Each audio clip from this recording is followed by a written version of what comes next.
여러분 안녕하십니까? 뉴스 그 이상의 뉴스 G1 뉴스쇼 강민주입니다. 내일부터 역대급으로 긴 추석 연휴가 시작됩니다. 아마 많은 분들이 언제 가장 막힐까 궁금하실 텐데요. 올 추석은 긴 연휴로 인해 귀성길과 귀경길 모두 추석 당일인 10월 6일 월요일 가장 막힐 것으로 전망됐습니다. 팀의 모빌리티에 따르면 추석 당일 늦은 귀성과 이른 귀경 등이 몰리면서 오전 8시부터 혼잡해 낮 12시엔 정점을 찍을 것으로 보이니까요. 참고하시면 좋겠습니다. 또 추석 연휴 가장 난감한 건 예측하지 못했던 부상이나 사고인데요.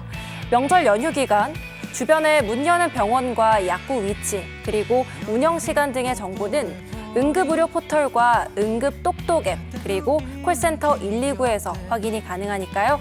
예상치 못한 상황에 대비해 미리 가까운 휴일 지킴이 약국 위치를 꼭 확인해 두시기 바랍니다.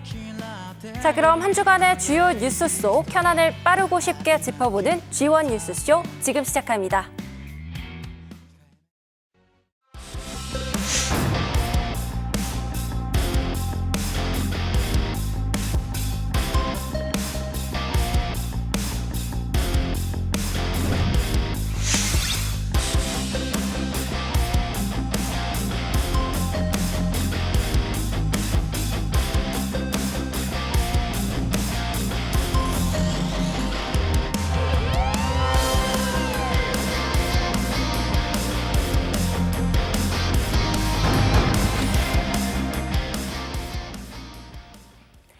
네, 계속해서 도내 주요 인사와 화제 인물 초대해 이야기 나눠보는 이슈 토크 시간입니다. 추석 명절이 다가왔습니다. 오랜만에 만난 가족 친지들과 또 정을 나누고 회포를 풀다 보면 정치나 지역의 이슈 등에서 이야기를 하기 마련이죠. 강원 지역 발전을 위한 버팀목 중 한 곳인 도의회에서 최근 논의된 현안들을 함께 들어보시면 명절 연휴에 나눌 이야기들이 더 풍성해지실 것 같습니다. 오늘 이슈 토크는 김시성 도의회 의장님과 함께 강원 발전을 위한 도의회의 역할은? 이란 주제로 자세한 이야기 나눠보도록 하겠습니다. 의장님 안녕하십니까? 안녕하십니까? 반갑습니다. 곧 우리 민족 최대 명절인 추석 연휴가 시작이 되는데요. 시청자 여러분께 추석 인사 한 말씀 전해주시죠. 네. 존경하는 도민 여러분 반갑습니다. 강원특별자치도의회 김시성 의장입니다. 어느덧 2025년도의 끝자리에 와 있습니다. 올 한 해는 매우 혼란스럽고 힘들었습니다. 국내 경제 상황이 안 좋아서 우리 도민들의 삶도 핍박해졌고 더욱 어려워졌습니다. 이런 어려운 환경 속에서 잘 이겨내신 도민 여러분께 존경과 감사의 말씀을 드립니다. 이런 와중에 우리 강원특별자치도는 강특법 제3차 개정안을 국회에 제출했고 각종 SOC 사업들의 예타 통과를 이뤄냈습니다. 또 도 역사상 당초 예산의 국비 10조 원을 확보하는 쾌거도 이뤄냈습니다. 이 모든 것이 도민들의 성원이 없었다면 힘들었을 겁니다. 다시 한번 도민들께 감사의 말씀을 드립니다. 네, 사상 최악의 가뭄으로 강릉시에 선포됐던 재난 사태가 23일 만에 해제가 됐습니다. 의장님께서도 걱정이 많으셨을 것 같은데요. 강릉을 비롯한 영동 지역의 고질적인 가뭄 극복을 위해선 장기적인 물 관리 대책이 좀 필요해 보이죠? 네, 이번 가뭄으로 큰 불편을 겪으신 강릉 시민들께 위로의 말씀을 드립니다. 비상사태가 다행히 해제돼서 다행인데 우리 영동 지역은 고질적인 물 가뭄이 심화됐고 또 이번에 이런 계기를 통해서 준비를 잘 해야 된다고 생각합니다. 가장 중요한 것이 누수율 방지입니다. 지금 각 지방자치단체마다 누수율이 20%에서 30% 정도 되는데요. 이 낡은 배관 때문에 그렇습니다. 이런 상수망을 빨리 교체해서 10% 초반대로 낮춰야 되고요. 두 번째는 지하 안반 관정을 파는 겁니다. 각 지방자치단체마다 20개에서 30개 정도 파놓으면은 여기서 최소한 15,000톤에서 16,000톤 정도의 물을 확보할 수 있습니다. 이걸 준비해야 되고요. 또 마지막에는 우리 영동 지역 특성상 물이 계속 바다로 흘러가다 보니까 지하댐을 만들어서 거기에 물을 좀 고여놔야 되겠다. 국비나 지방비를 투입해서 만들어 놓는다면은 가뭄 극복은 좀 우리가 해소될 거로 보고요. 우리 강원특별자치도의회에서도 물관리 특별위원회를 만들었습니다. 중장기 계획을 세워서 잘 대처하도록 하겠습니다. 네, 그런가 하면 강원도의회가 최근 열흘간의 임시회를 열고 총 49개의 안건을 의결하고 마무리를 했는데요. 논의된 주요 안건들에는 어떤 것들이 있을까요? 일단은 우리 340회 임시회는 가장 큰 게 소비 쿠폰 예산입니다. 심의 의결을 했단 말씀을 드리고요. 가장 중요한 것이 민생 관련 조례입니다. 각 상임위별로 민생 관련 조례들이 많이 들어오는데 이런 조례들이 이제 저희들이 심의 의결했단 말씀을 드리고요. 또 예를 들어서 이제 몇 가지만 말씀드리면 일회용 물품 사용 저감하면은 지원해주는 조례안, 또 청년들이 창업하면은 지원해주는 조례안, 이런 조례안들을 많이 통과시켰다는 말씀을 드리고요. 또 우리 도의회는 도민들의 얘기를 좀 잘 듣고 집행부에 반영하는데 최선의 노력을 다하겠다는 말씀을 드리겠습니다. 네, 2026년도 정부 예산안에 이 강원도 국비가 역대 최대 규모인 10조 2,003억 원이 반영이 됐습니다. 아직 예타 조사가 진행 중인 삼척 강릉 고속화철도와 용문 홍천 광역철도 등 SOC 개선 사업이 대거 반영돼서 또 기대감이 큰데요.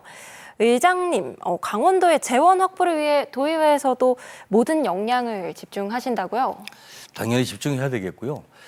이 사업은 좀 이례적입니다. 사실 기재부에서 예타 통과 안 된 사업을 국비 반영하는 예가 별로 없거든요.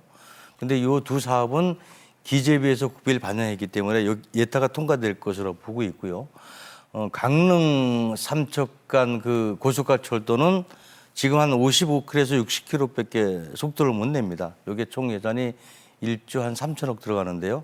이번에 국비가 10억이 반영됐고요. 또 용문 홍천간 광역화철도도 한 8,400억 들어가는데 요것도 한 5억 정도가 반영이 됐습니다.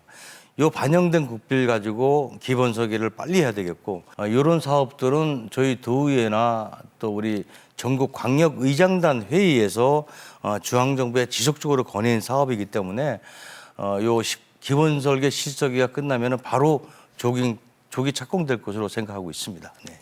네, 고은리 행정복합타운 조성 사업을 두고도 강원도와 춘천시의 입장이 엇갈리면서 논란이 이어지고 있습니다. 의장님께서는 이 문제 어떻게 해결해 나가야 된다고 보고 계십니까?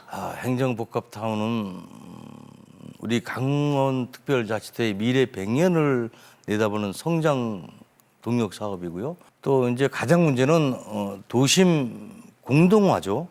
이거는 춘천시에서 대안을 제시해서 도에다 제출을 해야 되고요. 또 도는 열린 자세로서 춘천시하고 좀 협의를 해서 좀 원만하게 해결됐으면 좋겠습니다. 네, 그리고 강원도의회가 또 도민들의 의견을 도정에 직접 반영할 수 있는 주민조례 청구제도 활성화에 나섰다고 하는데요. 어떤 식으로 활성화에 나서는 건가요? 이게 주민조례 청구제도는 주민이 직접 지방자치에 참여할 수 있는 제도입니다. 그 주민조례 청구할 때 그 서명하는 인원수를 좀 대폭 낮췄습니다. 그래서 좀 편하게 만들었고요. 또 둘째는 또 홍보 자체가 좀 너무나 제대로 안 돼 있어서 저희들이 SNS 이런 관련 홍보라든가 또 인프라 쪽으로 많은 홍보를 할 생각이고요.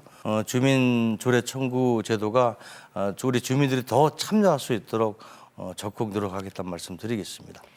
네, 그럼 끝으로 이슈토크에선 초대 손님이 선곡한 음악을 들으면서 마무리하는 시간 갖고 있습니다. 네. 오늘의 주제, 강원 발전을 위한 도의회의 역할은에 딱 맞는 이슈토크 히트송, 어떤 곡으로 준비해 주셨죠? 저는 윤도현의 나비라는 곡을 선정을 했는데요. 작은 애벌레가 나비가 돼서 하늘을 날아오른다는 가사가 있습니다. 우리 강원특별자치도는 지금 미래 첨단 도로 가는 초석을 다지고 있고요. 새 출발을 지금 하려고 합니다. 한 단계 더 도약을 해야 되겠죠. 애벌레가 나비처럼 도약하듯이 우리 강원특별자치도도 한 단계 도약하는데 이 노래하고 좀 잘 어울릴 것 같아서 이걸 선택을 했습니다. 네, 딱 맞는 선곡 해주신 것 같고요. 강원도의회가 우리 지역의 현안을 추진하고 또 갈등을 풀어내는데 제 역할과 많은 역할을 해주길 바라면서 오늘 바쁘신 가운데 함께해 주신 김시성 의장님 고맙습니다. 감사합니다.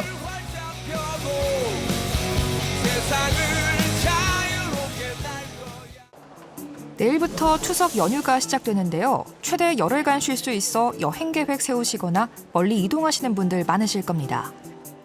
이렇게 장거리 운행을 할 때 차간 거리와 일정 속도를 자동으로 유지해주는 크루즈 컨트롤 기능을 사용하는 운전자들이 늘어날 텐데요. 하지만 운전 보조 시스템 기능을 맹신해 사고로 이어질 수도 있다는 사실 알고 계셨습니까? 속도 유지되는 기능 있잖아요. 그거랑 이제 차간 거리 유지하는 기능이라 고속도로 주행할 때는 많이 쓰고 있죠. 제가 조작을 서툴러서 그런 것도 있고 조작할 때가 좀 불편하죠. 네, 저는 번갈아 가면서 좀 사용하고 있어요. 편리하긴 한데 제 들어서 너무 위험할 것 같아서 안 쓰는 게 좋을 것 같습니다. 최근 서울 양양 고속도로에서 차량 2대가 추돌해 1명이 숨진 데 이어 인제군의 한 국도에선 달리던 차량이 도로 작업 현장을 들이박는 사건이 발생했는데요. 두 사건 모두 운전자가 크루즈 컨트롤 기능을 사용한 것으로 조사됐습니다. 구간 단속 구간이었기 때문에 크루즈 기능 켜놓고 가고 있었는데 전방 주시를 좀 안 하지 않았을까. 그래서 아주 늦게 인지를 하고 했는데 그냥 바로 밀어버린 거죠. 정말 위험하다는 생각이 들었습니다. 크루즈 기능을 맹신하는 거가.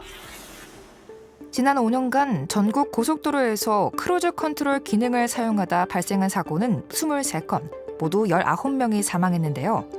특히 작년에는 지난해보다 사고율은 3배, 사망자는 5배 넘게 늘었습니다. 일반적으로 운전이라는 거는 분업이 안 됩니다. 그래서 내가 운전을 해야 되는데 이 크루즈 컨트롤이라든지 요새 최근에 나오는 에이다스 시스템 또 자율주행이라는 이름을 갖고 있는 이런 기능을 갖고 활용하다 보면은 내가 운전에 대한 감각이 떨어지고 또 휴대폰이라든지 다른 일을 보다가 사고가 생기는 경우도 있기 때문에 이 장치는 이 대신 운전해주는 장치가 아니라 운전 보조 기능이라는 것을 꼭 기억을 해야 된다고 보고 있습니다. 요즘 나오는 차량에는 대부분 적응형 크루즈 컨트롤 기능이 탑재되어 있는데요. 갈수록 더 발달되는 운전자 보조 시스템, 종류 또한 다양해지고 있습니다. 일반적으로 크루즈 컨트롤 기능은 운전자들이 많이 애용을 하시는 기술 중에 하나인데 운전자가 설정해 놓은 속도로 자동차가 지속적으로 가속 페달 작동 없이 주행할 수 있도록 보조해 주는 기능인데요. 운전자가 설정하는 속도로 지속적으로 주행을 하되 주변 환경을 센서 등을 통해서 파악을 해서 전방 차량과 거리가 가까워졌을 때 자동차가 알아서 속도를 줄여서 안전거리를 확보해 주는 등 편의성을 높이는 어떻게 보면 진보한 기술이라고 할 수 있겠습니다. 보다 편리해진 크루즈 컨트롤 기능에 일부 운전자들은 운전에서 해방됐다고 착각하기 쉬운데요. 하지만 전문가들은 크루즈 컨트롤은 보조 기능일 뿐 맹신해선 안 된다고 강조합니다. 더구나 크루즈 컨트롤 기능에 대한 과한 의존이 사망사고로까지 이어지는 만큼 각별한 주의가 필요하다고 말하던데요. 최근에 들어와서 ACC라든지 에이다스 시스템이 많이 나오고 있어요. 에이다스 같은 건 레벨 2 개념이어서 로보택시 전 단계라고 볼 수가 있는데 고급 기능으로 많이 탑재를 하고 있습니다. 이걸 하다 보면은 진짜 운전 잘하거든요. 항상 운전할 때 이 기능을 켜고 운전하는, 그러다가 사고가 생기고 사망자까지도 국내에서도 여러 건 이미 발생을 하고 있습니다. 그러나 모든 결론은 보험 처리가 되면서 본인이 운전 미숙으로 이 사망사고가 된다는 것도 꼭 알아둬야 된다는 거죠. 운전을 편리하게 해줄 운전 보조 시스템, 크루즈 기능. 보다 안전하게 이용하기 위해선 주의해야 할 점은 무엇일까요? 나중에 자율주행 기능이 더 완벽하게 되면 모르겠지만 아직 그런 부분까지 완벽하게 안 된 상태에서는 너무 과신하는 게 안 좋을 것 같습니다. 기계가 가더라도 차는 운전은 사람이 해야 되는 거고 그걸 기상 상황을 컨트롤을 해야 되니까 아예 사람의 주의 반경에서 벗어나게 되는 거니까. 그래도 뭐 자율주행에 맡기기보다 사람이 그래도 안전 운전을 해야 되는데 신경 쓰지 않을까.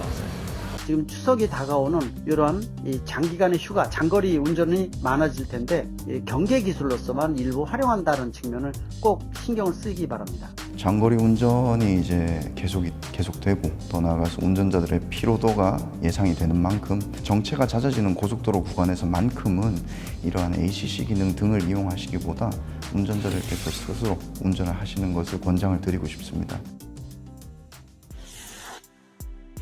다양해지고 편리해지는 차량의 기능만큼 운전자는 더욱 안전을 최우선으로 여겨야 할 텐데요. 크루즈 컨트롤 기능 맹신 사고, 여러분의 생각은 어떠십니까?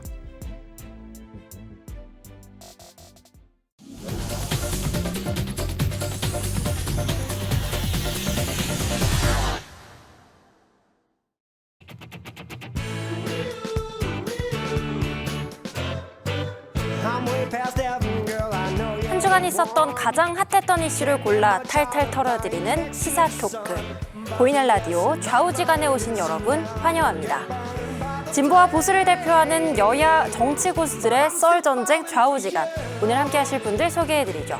강원 중원의 젊은 피 윤민섭 의원, 강대규 변호사 함께하고 계십니다. 어서 오십시오. 네, 안녕하십니까. 반갑습니다. 반갑습니다. 이번 추석 연휴 밥상머리 화두 중 하나는 내년 지방선거일 텐데요. 내년 선거에 누가 나올까? 여기에 대한 품평을 주고 받으실 겁니다. 그래서 오늘 좌우지간에선 2026 강원지선 막오른 빅매치를 주제로 자세한 얘기 나눠보도록 하시죠.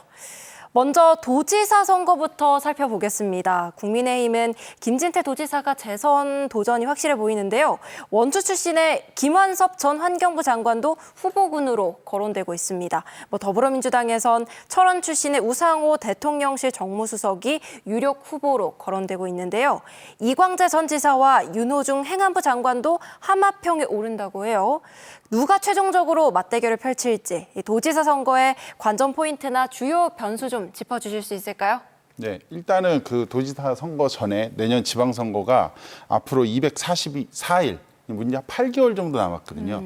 근데 이 8개월 전부터 지금 뜨겁습니다. 왜냐하면은 이게 총 선출은 이 243명 선출을 좀 하는데요. 왜 뜨겁냐면은 말 그대로 이제 추석 전에는 이 추석 밥상머리 민심이라고 하는 게 있어요. 근데 이 정치인들은 이 밥상머리 민심에서 컷오프 되면은 이후 행보를 뭐 진행하기가 굉장히 좀 어려운 부분들도 있어요. 그리고 이 추석이나 이런 명절 때는 이제 많은 이야기들이 오고 가지 않습니까? 거기에 이제 끼어서 얘기가 들어가야지 하기 때문에 그런 부분들이 많이 있고, 그래서 많은 언론에서도 이 명절 앞두고는 이렇게 이제 하마평에 오르는 모든 후보군들을 총 이렇게 집결을 시켜놓습니다. 그래서 지금 도지사나 교육감 단체장은 총 20명을 뽑거든요.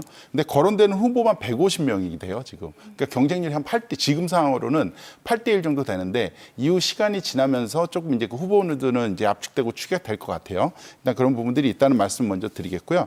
그리고 국민의힘 같은 경우에는 계엄과 탄핵 전후로 좀 많이 갈리는 것 같습니다. 왜냐하면은 계엄이나 탄핵 전에는 이제 여당이었죠. 그러다 보니까 권성동, 이철규 의원들 같은 이렇게 중량감 있는 그 후보들까지도 아주 심도 있게 좀 거론이 많이 됐어요. 근데 지금 대통령 선거도 끝나고 야당이 되면서 이런 후보군들은 거의 뭐 권성동 의원은 지금 뭐 감옥에 가 계시고 이러다 보니까 김진태 현 지사의 독주 체제가 거의 강고하게 돼 있는 부분들이 있는 것 같고요. 뭐 김완섭 환경부 장관이 뭐 거론된다고 하는데 현실적으로 출마하기는 거의 가능성이 없지 않나 좀 이렇게 보고 있습니다. 왜냐하면은 이분이 환경부 장관 1년 정도 했는데 뭐 전문성이나 이런 게 특별히 있지도 않았고 뭐 시국도 어수선했고 해서 뭐 이렇게 나온 성과도 뚜렷하게 없었고요. 이분이 이제 지난번에 이제 원주 을 선거구에서 나왔다가 낙선을 했기 때문에 다시 그쪽을 좀 두드려 보지 않을까 좀 이렇게 생각을 하고 있고요. 근데 이제 김진태 지사님 같은 경우는 이제 최대 약점이 국힘이다. 국힘이 지금 우왕좌왕하고 있는 부분들이 너무 많아가지고 그게 최대 약점이라 좀 볼 수 있을 것 같고요.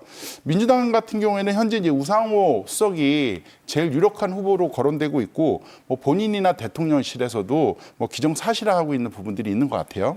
근데 이광재 전 지사 뭐 그리고 뭐 윤호중 장관 뭐 이렇게도 거론은 되고 있는데 네. 이분들 또한 출마하기는 쉽지 않을 것 같다 이렇게 보고 있습니다. 왜냐하면은 그리고 맞지도 않다 이렇게 생각이 들어요. 왜냐하면은 이광재 전 지사 같은 경우에는 지금 분당 갑 민주당 지역위원장이 계세요. 그래서 얼마 전에 뭐 29일 날 보니까 뭐 분당에서 뭐 고도 제한 문제 뭐 그런 지역구 민원이 있나 봐요. 그래가지고 뭐 그거 기자회견 하시고 그래서 그쪽 지역에서 열심히 활동하시는 것 같다 좀 이렇게 보고 있고, 윤호중 장관 같은 경우에는 얼마 전에 이제 국가정보자원관리원 화재가 크게 나지 않았습니까? 그래서 그거 수습하시기 굉장히 바쁠 것 같다.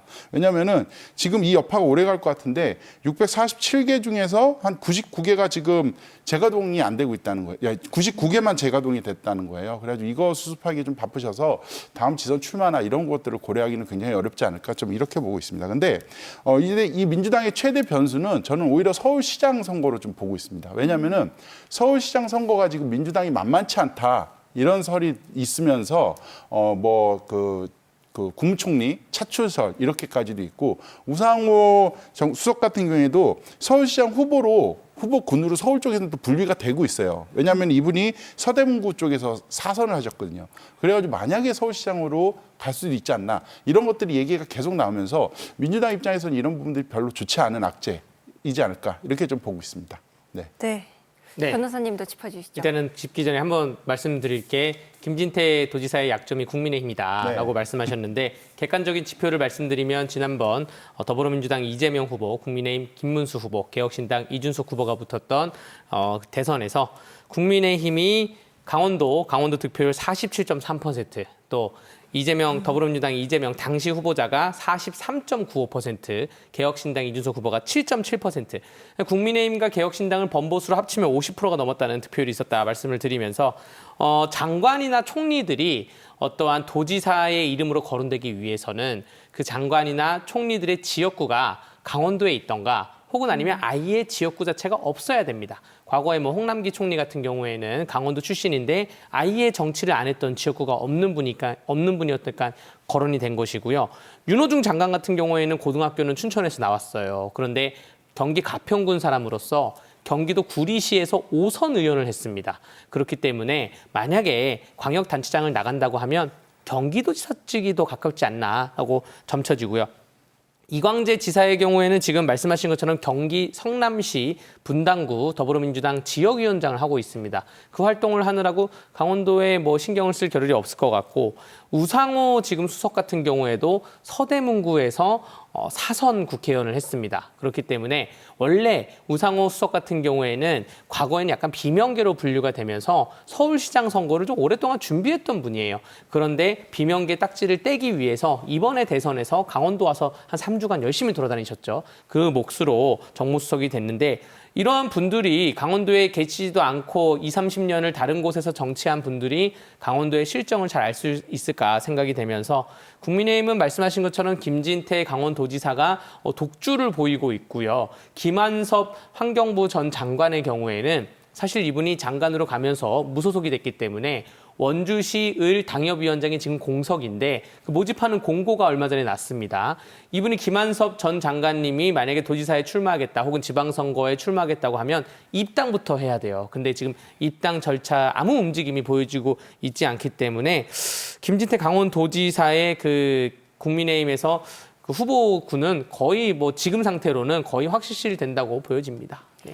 두 가지 좀 더 얘기 드려도 될까요? 네. 일단 김진태 지사의 국힘이 약점이다 이 얘기 드렸는데 좀 그런 것 같아요. 왜냐하면은 지금 민주당도 썩 잘하는 게 없다고 봅니다. 저는 없는 것도 있는데 지금 국힘도 안에서 지금 민주당이 약간 못하고 있을 때 원내에서에 대한 민생 이런 것들을 좀 챙기는 모습을 보였으면 좋겠는데 지금 자꾸 장애로 나가가지고 엉뚱한 발언을 장애 하고 이제 안 있고. 나가죠. 네, 장애 지금 엑시트했습니다. 나가다가 망했잖아요. 나가다가요. 나갔다가 잘 안 됐어요. 전국 못 자, 돌고. 우리가 오늘은 지방선거를 위해서 지금 18개 지역구 얘기를 해야 되는데 중앙 얘기 한번 시작하면 나중에 날 잡고 한번 해주시죠. 알겠습니다. 네. 그래가지고 그런 부분들이 있고 또 김진태 지사 이제 그런 부분이 좀 약점일 것 같다. 그리고 아까 말씀하신 거에 또 공감되는 부분들도 있어요. 왜냐하면은 민주당 후보군 전체 통틀어서 봤을 때 지역에서 얼굴 보신 분들이 별로 없어요. 저도 지역에서 춘천에서 행사 많이 다니면은 이렇게 웬만한 정치하시는 분들 다 얼굴 뵀는데 지금 민주당 후보군들 중에서 지역 행사에 얼굴 보이시는 분은 거의 못 보시는 분들이거든요. 그러니까 이렇게 했을 때 민주당이 과연 유리할까? 굉장히 좀 불리한 지형이다. 이런 거는 객관적인 현실인 것 같습니다. 저는 이제 얼굴도 둘째치고 그 윤호중 장관 같은 경우에는 경기도에서 5선하고 또 우상호 수석 같은 경우에는 서울에서 4선하는 동안 내가 강원도 사람이다. 나는 어디 출신이다. 난 강원도 출신이다. 강원도에 그래서 교두보 역할을 하겠다. 이러한 사료조차 찾기가 힘듭니다. 그렇기 때문에 이제 와서 강원도를 찾는 거는 좀 아니다 생각 말씀드립니다. 네, 도지사 선거의 관전 포인트 아주 치열하게 짚어주셨고요. 다음 춘천, 원주, 강릉 빅3로 넘어가 보겠습니다. 일단 강릉부터 살펴보자면 최악의 가뭄 사태 이 강원도 최다선인 5선에 국민의힘 권성동 의원이 구속되면서 영동 지역의 공천 구도가 좀 요동치고 있고요. 보수 진영의 경쟁력이 약화되지 않겠냐 하는 전망도 있는 것 같습니다. 그에 반해 이 영동 지역의 보수세가 워낙 강한 만큼 민주당도 쉽지는 않을 거라는 전망도 나오는데 두 분은 어떻게 보시나요? 일단은 그 태백산맥을 그 중앙에 있는 정치바람이 넘기가 굉장히 힘듭니다. 춘천은 약풍이고요. 원주는 한 중풍, 강풍 정도 되고, 근데 그 태백산맥을 그 정치 바람이 넘어가기가 굉장히 힘들다는 말씀을 드리고 가장 최근 지표가 국민의힘 김문수 후보가 지난 대선에서 강릉에서 49.96%를 얻었어요. 50% 정도를 얻었고요. 더불어민주당 이재명 후보가 41.42%를 얻었습니다. 지금 가뭄 파동으로 인해서 강릉 시민들이 굉장히 힘들어하긴 거는 사실인데 그런데 윤석열 대통령이 계엄 직전에 28차 민생을 다니면서 그러면서 강릉에 대해서 언급한 게 예산을 배정해 줄 테니 지하 물창고를 만들어라. 지하 저수창고를 만들라고 해서 강릉 시민들 누구나 2027년에는 그것이 완공될 거라는 걸 알고 있습니다. 그러한 과정에서 지금 과도기 상태를 겪고 있는 것이고요. 현재 김홍규 시장 이외에 권형렬 도의회 전반기 의장 또 심영섭 강원 경제자유구역 청장이 강릉시장 후보로 좀 거론되고 있고 민주당은 좀 특이점이 김한근 시장이 국민의힘에 있던 김한근 전 강릉시장이 더불어민주당에 입당했다. 이게 좀 특이점이라고 할 수가 있습니다. 네. 네. 저는 강릉시장 선거가 내년 지방선거에 뭐 강원도뿐만 아니라 전 국민 최대 관심사가 되지 않을까 하는 바람도 섞어가지고 좀 얘기 드리고 싶습니다. 왜냐면은 이제 이 5선 권성동 국회의원께서 이제 뭐 전국구가 되셨어요. 구속도 되고 하셔가지고. 근데 희한하게 이거 뭐 좀 안 좋은 얘기이기도 하지만 구속영장 청구하는 날부터 비가 오기 시작했다는 말들이 많이 있어요. 실제 그렇게 되기도 했고 좀 그런 부분들도 있었고 그리고 이 가뭄 사태라고 하는 전대미문에 전 시민들이 다 힘든 사태에서 예를 들면 보였던 행보들 그 와중에 권성동 국회의원은 감옥에 가시고 그리고 그 대통령께서 이제 내려오시지 않았습니까? 근데 대통령께서 조목조목 물어보니까 그 강릉시장이 그걸 대답을 잘 못한 영상들이 좀 엄청나게 돌아다니고 있었어요. 지금도 보는 분들도 계시고. 그러다 보니까 그거에 대해서 강릉 시민뿐만 아니라 전 국민들이 목도를 했거든요. 가지고 굉장히 SNS에도 이런저런 말들이 좀 많이 나와가지고 관심이 굉장히 많은 지역이다. 좀 이렇게 보고 있고요. 그리고 최근에는 이 강릉시가 이게 그 강릉의 가뭄 여파가 아직까지도 이어지고 있는 부분들이 있는데 최근에는 그 가뭄 대응 재난 자체 매뉴얼이 있다고 했습니다. 강릉에. 근데 그것도 제대로 지키지 않았다는 게 좀 드러나고 있어요. 왜냐면은 비가 안 오니까 농업용수 중단을 매뉴얼보다 2달 늦게 했고 그리고 생활용수 제한급수도 일주일이나 늦게 해가지고 이 사태를 키웠다. 이런 부분들이 매뉴얼에 있는 것들을 지키지 않은 부분들이 좀 하나하나 좀 드러나고 있거든요. 그래가지고 이 여파가 좀 갈 것 같다. 그리고 내년 지방선거에도 영향을 크게 미칠 것 같다. 좀 이런 부분들이 있고 적어도 이 정도 사태가 났으면은 그 지역에서는 정권 교체가 아무리 맞습니다. 태백섬면 넘어가기 굉장히 어려워요. 웬만해서 잘 못 넘어가는데 이 정도의 바람이면은 좀 넘어가지 않을까 하는 생각도 좀 드는 부분들도 있고요. 그리고 후보군으로는 지금 이제 현 시장, 김홍규 시장께서 나오시는 건 이제 거의 유력한 것 같아요. 그리고 뭐 아직 이제 그거는 원래 이제 권성동 의원께서 계시면은 그 판정리를 해주셔야 되는데 지금 안 계시니까 그 판정리도 잘 안 되는 부분들이 있는 것 같고 그래서 이제 현 시장이 나오시는데 민주당 쪽에서는 지금 아까 이제 김한근 이제 국힘 출신 이제 분이 이제 시장 나오시는 분들이 있는데 현재 강릉 지역 민주당 지역위원장은 김중남 지역위원장입니다. 이분이 가장 활발하게 활동을 많이 하세요. 그리고 이 2018년도에 무소속으로 나왔었는데도 10% 정도의 득표를 벌였거든요. 근데 강릉에서 무소속으로 10% 나오는 게 굉장히 만만치가 않은 거예요. 그렇게 나왔었던 부분들이 있고 22년도에는 이제 김우영이라고 하는 분 도당 위원장까지 하셨는데 이분 그냥 왔다가 찍먹이라고는 하요. 찍먹이죠. 찍먹입니다. 찍먹. 완전 찍먹이에요. 찍먹. 네, 그냥 왔다가 이거 하고 도당위원장까지 했는데 서울로 가셨어요. 네. 그래가지고 배지 다셨어요. 참 이런 분들 별로 지역 입장에서 좋지 않은데 이분이 이제 어떻게 공천을 받아가지고 못 나가셨어요. 근데 지금 차곡차곡 준비하는 부분들이 있어서 이분이 굉장히 좀 김준호 후보가 좀 강력한 후보가 있지 않나 좀 이래가지고 김홍규 시장하고 이 가뭄의 사태를 초래했던 시장하고 민주당 지역위원장하고 이렇게 한번 매치를 해보면은 해볼 만한 선거 아니냐 이렇게 보고 있고요. 그 차이도 예전에 22년도의 선거에서는 뭐 국민의힘이랑 민주당 후보가 14.2%까지 차이가 났는데 그나마 지난번 대선에서 한 8.4% 정도. 라서 이 좀 간극이 좁혀지지 않았습니까? 그래서 8.4% 정도는 이 인물론과 그리고 가뭄 사태에 대한 부분들을 하면은 극복해 볼 수 있지 않을까. 이래서 태백산맥을 한번 강릉에 뚫어보지 않을까. 이런 제 기대도 같이 섞어가지고 얘기를 좀 드려봤습니다. 과거 총선에는 가장 근처에 뚫린 사례가 18대 총선에 최욱철 무소속 후보자가 당선된 사례는 있습니다. 네. 네, 이렇게 강릉시장 선거 관전 포인트. 예, 관전 포인트 제가 잠깐 하나만 더 재미난 거 네, 하나만 그러시죠. 말씀드릴게요. 네. 육동환 시장의 선택이 김홍규 시장을 도왔다. 그러니까 육동환 춘천시장이 그에 대한 반사 이익을 김홍규 강릉시장이 볼 것이다. 뭐냐 하면 내년 3월에 강원FC 경기가 있습니다. 강원FC 경기를 춘천시가 신청을 안 했어요. 원래는 강원FC 경기가 전반기에는 춘천, 후반기에는 강릉입니다. 그럼 내년 3월부터 한 6월, 7월까지는 춘천에서 해야 되는데 강릉 사람들이 맨날 보러 왔거든요. 강릉은 표가 거의 매진이 돼요. 춘천 경기도 강릉 사람들이 보러 왔는데 근데 웬걸 춘천에서 신청을 안 하니 내년 3월부터는 강릉에서만 경기가 진행됩니다.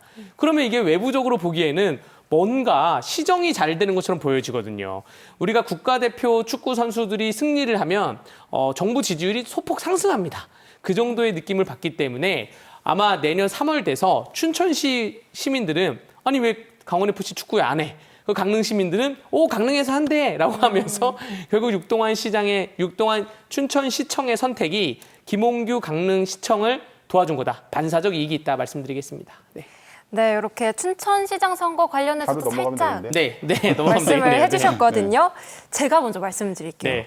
또 많습니다. 민주당에선 도지사 후보군으로도 이름이 오르내리는 육동환 춘천시장의 재선 도전에 또 무게가 실리고 있고요. 여기에 이재수 전 춘천시장, 원선희 전 강원대병원 감사, 허소영 전 도의원 등의 출마가 점쳐지고 있습니다.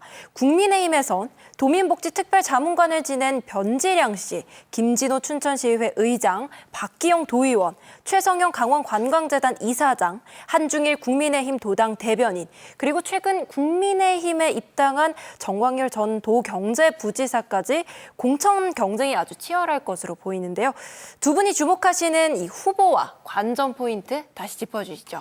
일단 춘천이 이제 뭐 강원도의 정치 1번지 이렇게 말을 하지 않습니까? 그래서 굉장히 후보군도 많고 관심도 좀 뜨겁고 치열한 것 같아요. 일단은 이제 후보군 같은 경우에는 이제 민주당 후보 같은 경우에는 이제 육동환 현 시장께서 이제 재선 도전이 뭐 거의 기정사실화되고 있는데 다만 이 도지사 선거의 변수가 가장 직접적으로 영향을 미칠 수 있는 데가 춘천이라고 생각이 들거든요. 아까도 말씀드렸듯이 우상호 수석께서 이제 강도지사 선거에 대한 부분들을 뭐 어필을 하고 있는 부분들이 있는데 이 서울시장이 어떻게 되느냐에 따라서 만약에라도 이제 방향을 튼다고 하면은 그럼 도지사 선거군이 민주당 입장에서는 그리 없는 거예요. 그렇게 되면은 이 춘천시장 선거에 나가신다는 분들이 갈아탈 수도 있는 부분들이 여지가 충분히 있을 수 있다. 왜냐하면 정치라는 거는 언제 어떻게 변할 수 있는 그런 생물 같은 존재거든요. 그래가지고 그런 변화가 있을 때 가장 직접적으로 영향을 미칠 수 있는 게 민주당의 이 시장 선거군이기 때문에 아직까지는 이 변수에 대한 발생 여부가 좀 남아있지 않나. 좀 이런 부분들이 좀 있는 것 같고요. 네. 국민의힘에는 이제 거론된 후보가 굉장히 많습니다. 맞는데 제 느낌에는 이 대부분 후보들께서 이제 김진태 현 지사님의 영향권 안에 있는 후보들 아닌가 좀 이렇게까지도 보여요. 왜냐면은 이제 현재 이제 김진태 지사님께서 이제 현재 도지사지시만 전 춘천 당협위원장이셨고 춘천에서도 어쨌든 국회의원을 2번이나 재선까지 하신 분이고 현재 그러다 보니까 국민의힘 당협위원장은 뭐 원외이기도 하고 영향력이 뭐 김대 지사보다는 크지 않은 부분들이 사실 있거든요. 그래가지고 그런 부분들이 있고 약간 표현을 하자면 김태 지사님의 그늘 아래 있는 분들이 참 많을 것 같다. 그래서 이 교통정리를 어떻게 할 건지에 대한 부분들이 가장 좀 재밌어요. 봤을 때. 이런 부분들이 좀 있을 것 같고요. 그리고 춘천의 핵심은 양당의 공천을 좀 어떻게 할 거냐에 대한 부분들이 있는 것 같습니다. 왜냐하면은 지난번 지선은 국민의힘이 굉장히 강세였어요. 왜냐하면 윤석열 대통령 당선되고 나서 불과 한 2-3달 있다 선거를 치렀거든요. 네. 그랬는데도 불구하고 국힘에 이제 국민의힘의 이광준 후보가 탈당을 해서 이제 무소속으로 나오시면서 이제 변수가 생겨버린 거죠. 그래가지고 지난번 선거가 엄청나게 바뀜이었습니다. 그 차이가 0.78% 났고 1000표밖에 차이가 나지 않았어요. 1049표 정도밖에 차이가 나지 않아서 이제 민주당 후보가 당선이 됐는데 이런 만큼 인물과 공천 뭐 이런 부분들이 왜냐하면 워낙 이제 박빙인 선거 지역이기 때문에 그런 인물과 그 공천을 어떻게 양당에서 잘 하느냐 이거에 따라서 굉장히 판세가 변동이 심할 것 같다. 좀 이렇게 보고 있습니다. 네. 네, 변호사님도 말씀해 방금 주시죠. 또 굉장히 재밌는 표현이 나왔습니다. 김진태 지사의 사단에 있는 사람들이 그늘에 있는 사람들이 그늘. 김진태 지사의 그늘에 있는 사람들이 나와서 교통 정리를 어떻게 할까. 사실 저도 굉장히 궁금한 부분이어서 제가 아는 취재력을 최대한 동원을 해서 취재를 해봤는데 취재를 할 때마다 나오는 답변은 지금 우리가 뭐 어디 춘천시장 선거든 어디 시장 선거든 뭘 개입을 하냐. 지금 도정 신경 쓰기 바쁘다. 손사래를 치더라고요. 아유 그런 거 다 소문이고 다 없다라고 말을 하는데 저는 사실 그게 아직까지는 사실인 것 같아요. 왜냐하면 국민의힘 후보분들의 움직임을 보면 이게 뭔가 누가 개입돼서 움직이는 것 같지 않고 그냥 다들 그냥 스스로 자가 발전을 하는 느낌이고요. 춘천은 굉장히 희한한 도시인 게 지금 기초단체장의 경우에는 전국적으로 사법 리스크가 없는 이상은 3선을 보통 다 합니다. 예, 강릉도 3선 시장이 있었고요. 원주도 3선 시장이 있었어요. 춘천은 3선 시장이 없었습니다. 재선은커녕 대부분 초선만 하고 다 나갔어요. 근데 그것도 희한한 게 초선을 하고 나가는 과정이 내가 여당이고 현직이고 현직 여당 프리미엄을 갖고 있는데 공천을 못 받았어요. 그런 경우가 왕왕 있었습니다. 그렇기 때문에 지금 예전에 민주당에는 뭐 이재수 시장이 그랬고요. 국민의힘 쪽에는 유종수 시장도 그랬고요. 또 초선만한 의원이 최동영 시장 같은 경우에는 공천을 받았는데 또 안 되고 이런 경우가 있었는데 그래서 지금 윤민섭 의원님께서 말씀하신 도지사 착출설 얘기 나오기도 하지만 결국 이 밑바탕에는 아무도 방심할 수가 없다. 현직 프리미엄 또 여당 프리미엄이 작용되지 않는 도시가 바로 춘천이다라는 거고 이거는 좀 재밌게 살펴보자면 춘천, 원주, 강릉만의 좀 특이점인데 비평준화 고등학교 문화가 너무나 뿌리 깊게 박혀 있어서 이 고등학교 동문회를 가지고 어디 고등학교 우선으로 이런 얘기가 너무나 사견에 많이 돌아요. 이게 다 평준화 고등학교였으면 그 문제가 아닌데 지금 시장 후보군들 정도 나올 정도 나이이면 그 정도의 나이 분들이시면 다 비평준화 고등학교예요. 저도 비평준화 고등학교인데 그렇기 때문에 어디 고등학교가 좋다 이런 얘기가 나오기 때문에 그래서 이게 공천에 영향도 있을 수가 있다 말씀드립니다. 고등학교까지 얘기 나서 저도 그런 말을 많이 들었어요. 그러니까 어느 고등학교에서 나오면은 당을 안 따지는 거예요. 우리 고등학교 이걸로 미는 게 춘천이 굉장히 강하더라고요. 춘천, 원주, 강릉 다 그렇습니다. 다 그래요. 그러니까 일부 너무 많이 그런데 그런 거 좀 없었으면 좋겠고요. 저도요. 아까 정확하게 짚으신 것 같아요. 왜냐하면 춘천은 당내 경선도 엄청나게 치열하고요. 본선도 치열한 거예요. 그러니까. 당내 경선도 치열해서 현직이 떨어지신 분들 많이 있었고 이런 부분들이 있고 그리고 본선도 거의 2% 안쪽에서 이 박빙이 이루어지기 때문에 춘천시장 선거 같은 경우가 가장 좀 수부도시기도 하지만 관전 포인트가 많이 될 것 같습니다. 네, 흥미로운 관전 포인트 짚어주셨고요. 계속해서 원주시장 선거 살펴보겠습니다. 민주당은 구자열 전 지사 비서실장과 광문군 시의회 부의장, 22대 국회 비례대표를 승계한 무소속 최혁진 의원, 최석 전 중앙당 정책위 부의장이 하마평에 거론되고 있고요. 국민의힘에선 원광수 시장의 대항마로 김기용 도의원과 최재민 도의원 그리고 국민의힘에서 탈당해 현재 무소속 상태인 조용기 시의장의 이름도 오르내리고 있습니다. 원광수 시장의 재선 도전 속 여당인 민주당은 4년 만에 원주시장 탈환을 노리고 있는데 두 분이 보시는 전망은 좀 어떻습니까? 원주는 춘천과 또 다릅니다. 원주는 한 번 시장을 선출하면 삼선 가요. 재선 가고. 그냥 무난히 가는 그러한 도시이기 때문에 원광수 시장에게 좀 더 힘이 있다고 보여지고요. 원광수 시장 외에 거론되는 도의원, 최재민 도의원과 김기용 도의원 분들은 타천이라는 기사가 많이 나옵니다. 일단은 본인 스스로가 나도 나가겠다라고 선언을 하진 않았던 부분이고 민주당 후보들 같은 경우에는 구자열 전 지사 비서실장하고 광문군 시의 부의장이 양강이다라는 것인데 저는 원주의 원광수 시장에 대해서 하나 칭찬하고 싶은 거는 제가 선거법에 민감해서 칭찬을 잘 안 드리는데 화천에 산천어 축제가 있다면 원주에 만두 축제가 있습니다. 화천에 산천어 축제가 세계 8대 불가 사이라 그랬는데 이게 정갑철 전 군수님이 이거 만들어 놓고 삼선한 거거든요. 산천어 축제를 하면서 산천어 축제가 지금 정갑철 군수가 만들어 놓고 임기를 계속 하면서 유지한 건데 만두 축제라는 게 원광수 시장 처음 임기에 만든 거예요. 원광수 시장이. 저도 굉장히 의문이 들었고 원주가 만두와 무슨 상관이 있나? 그랬는데 축제를 갔는데 너무 재밌어요. 추억 하나도 안 되니까 원주 만두로 넘어갔어요. 그러니까 춘천은 닭갈비가 있고 여러 가지 특색에 있는 음식이 있잖아요. 그러니까 원주가 얼마 전에도 댄싱 페스티벌도 하곤 했는데 원주를 놀러 가보면 뭔가 역동적인 축제가 있다라는 그런 게 보여지고요. 그래서 원광수 시장이 무난하지 않을까 저는 그렇게 생각이 됩니다. 저는 원주는 탈환할 수 있을 것 같다 민주당이 좀 이렇게 보고 있습니다. 왜냐하면은 민주당 입장에서는 원주가 가장 아픈 손가락이에요. 왜냐하면은 21대 대선에서도 유일하게 강원도에서 가장 큰 차이로 5% 넘게 이재명 후보가 이제 이겼던 지역이기도 하고요. 그리고 인구도 제일 많지 않습니까? 강원도에서.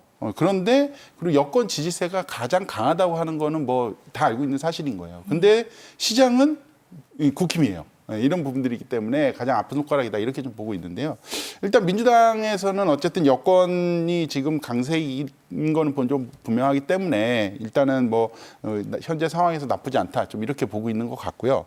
근데 이제 국힘 이제 원광수 시장님 칭찬을 많이 하셨는데 네. 저랑 보는 시각이 많이 다릅니다. 저는 봤을 때 원광수 시장에서 한 3가지 정도의 저는 문제가 있다고 생각이 드는데 일단은 아카데미 극장이라고 하는 부분들이 있었는데 그 극장을 철거하는 과정에서 그 시민들에게 너무 강경적으로 나간 부분들이 있어요. 예, 그런 부분들이 있어가지고 그런 거에 대한 대응과 관련된 시민들의 이제 둘러싼 갈등 이런 부분들도 있었고 이 리스크 많습니다. 큰 비위 사건들이 많아요. 여기도 보면은 원광수 시장 본인께서 인사 기준 지키지 않아서 직권남용 혐의로 수사받고 있는 부분들도 있고요. 그리고 비서실장의 업무 추진비 그래가지고 허위 공문서 작성 혐의 이것도 있어요. 그래서 압수수색도 들어가지고 작년에 뭐 시장 비서실 뭐 웬만한 데 다 들어가지고 압수수색 했다는 거 아닙니까? 이게 수사 진행이 되는 부분들도 있어요. 그리고 뭐 하도급 업체 선정 외압 뭐 직권남용 혐의 뭐 이런 부분들이 있어요. 그러니까 송사가 굉장히 많은 지역입니다. 그래서 현직에 대한 필요도가 굉장히 높다. 뭐 이런 부분도 있어요. 만두 축제 잘하는 거 인정합니다. 근데 이 내부로 들어왔을 때 그 원주시청이나 뭐 이런 데서는 지금 부글부글하고 뭐 공무원노조 같은 데서도 매번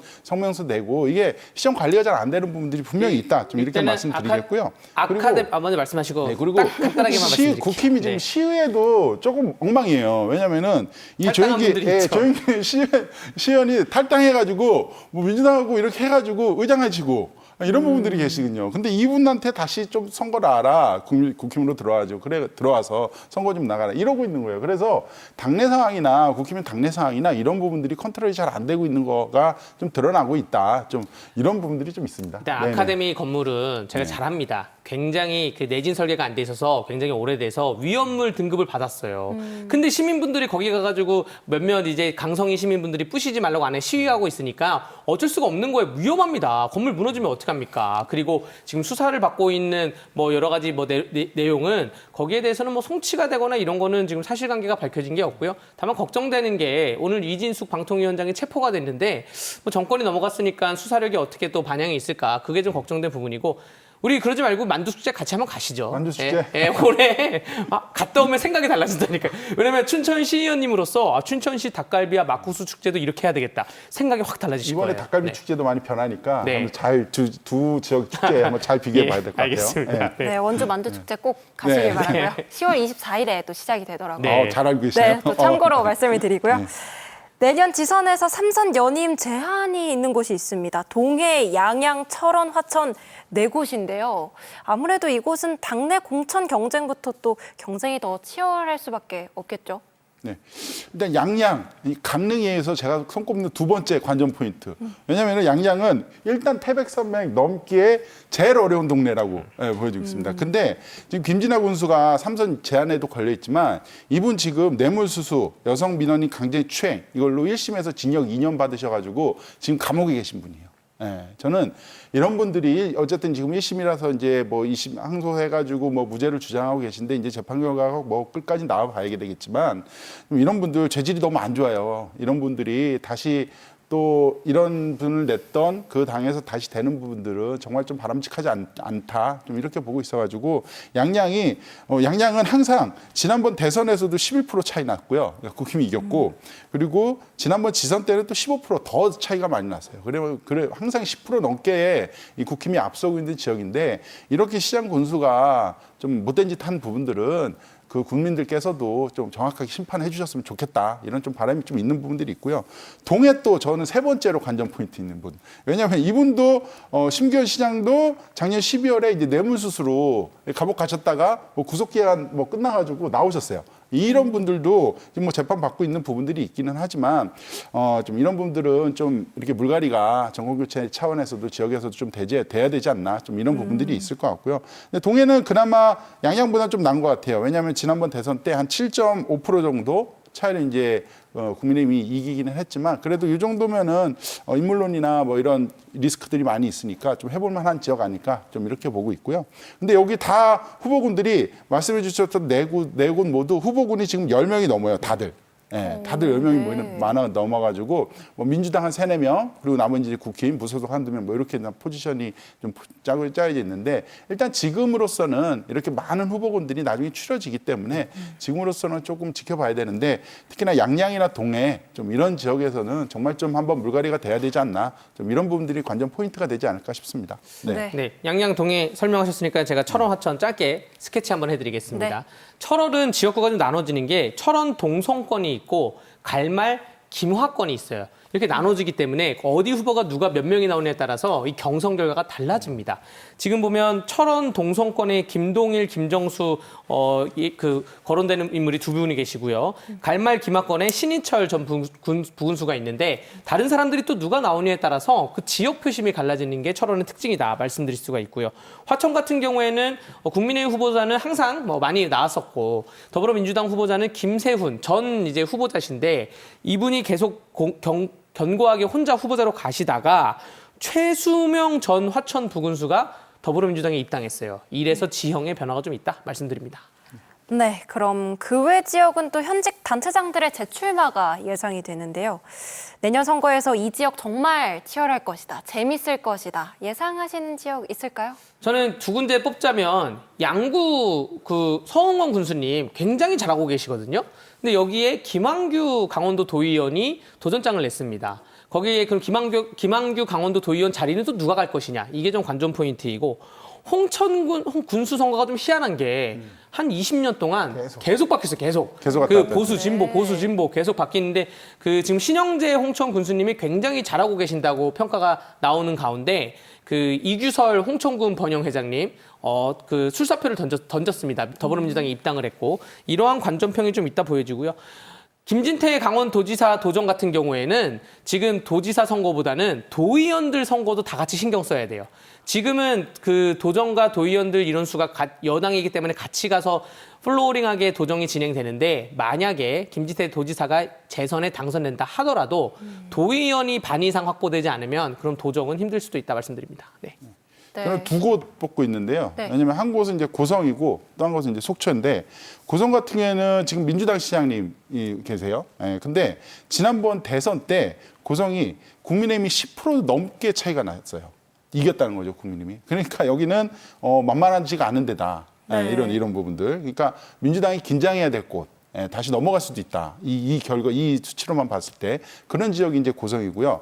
반대로 이제 국민의힘이 긴장해야 될 곳, 속초입니다. 속초는 지금 이제 국민의힘께서 이제 단체장을 하고 계신데 지난번 대선 때 결과를 보면은 국힘이 2.9%. 그러니까 아주 약간의 차이로 이제 이겼던 지역이죠. 그렇기 때문에 이 지역과 속초 같은 지역 같은 경우에는 국민의힘이 굉장히 좀 긴장을 해야 되지 않나 좀 이렇게 좀 보고 있는 두 지역을 좀 관심 있게 좀 보고 있습니다. 네. 네, 그럼 바로 도교육감 선거 이어서 짚어보도록 하겠습니다.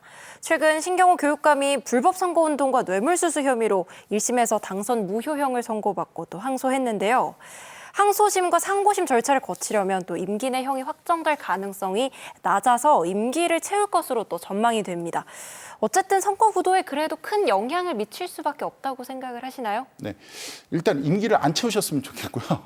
왜냐하면은 그 공석이 발생하잖아요. 아니 공석으로 차라리 가는 게 나을 수도 있다. 왜냐하면은 이게 교육감이기 때문에 2심 정도 지금 수능이 얼마 안 남았는데. 아니 그거 없어도 수능 잘 치러져. 그러니까 이게 왜냐 있으면 더 문란해지고 분위기 안 좋아진다니까. 왜냐하면은 일단은 재판을 신속하게 지금 진행을 했으면 좋겠어요. 왜냐하면은 뭐 아시겠지만 633 법칙이 꼭 3개월을 다 지켜라가 아니라 3개월까지 하라는 거잖아요. 그럼 좀 속도를 내서 좀 이 재판이 워낙 길어졌던 부분들이기 때문에 속도를 내서 이 뭐 재심이나 뭐 항고소심까지도 좀 마무리를 졌으면 좋겠다 이런 부분들이 좀 있고요. 왜냐하면 이게 그냥 일반적인 게 아니라 우리 아이들이나 이런 데가 보고 있는 교육감 선거 아닙니까? 그러면은 잘못했고 뭐 30까지 가야 되는 권한은 뭐 충분히 있다고 생각이 들어요. 근데 적어도 2심 정도에서 또 이제 유죄가 확정되면은 이 죄에 대해 충분히 인정하고 그 떳떳한 모습으로 사퇴를 하시는 게 맞지 않나 좀 이런 바람이 하나 있고요. 근데 재판 관련해서 뭐 선거의 영향이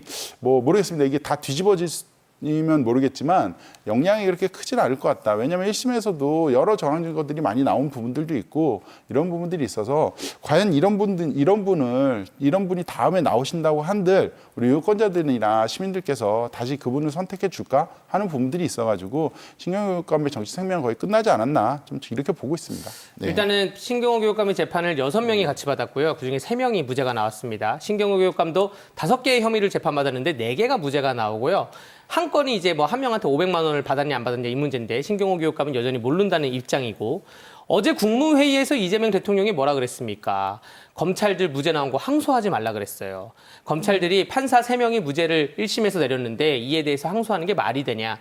그 이재명 대통령의 국무회의 발언에 의하면 신경호 교육감 4건 무죄 받은 거 검사들이 항소하면 안 됩니다. 한 건만 가지고 항소심 재판을 해서 충분히 뒤집혀질 수도 있다는 말씀을 드리면서 관전 포인트 말씀드리면 후보자가 너무 많아서 단일화가 과정에 있을 수가 있고 또 지금 도지사 도교육감 런닝메이트제를 하자는 의견이 좀 많이 나오고 있어서 이게 제도적으로 과연 내년 지방선거까지 자리를 잡을까? 이것도 관전 포인트입니다. 저도 관전 포인트까지 계속 좀 말씀을 짧게 부탁드립니다. 드리면은 진보 진영에서는 강상명 대표께서 이제 단독이에요. 근데 보수 쪽 후보는 한 7, 8명이 돼요. 가지고 강상명 후보 대 보수가 이제 단일화를 하면서 시너지 효과를 낼 거냐, 아니면 단일화를 하면서 파열음이 나가지고 더 안 좋게 될 거냐, 뭐 이거에 대한 부분들이 있어서 강상명 후보 대 이제 보수 후보 구도, 뭐 이거를 좀 관전 포인트로 좀 봐야 될 것 같아요. 네, 그럼 현 시점에서 내년 지선에서 강원 지역 표심 어떻게 예측하시는지 한 문장으로 부탁드리겠습니다. 네.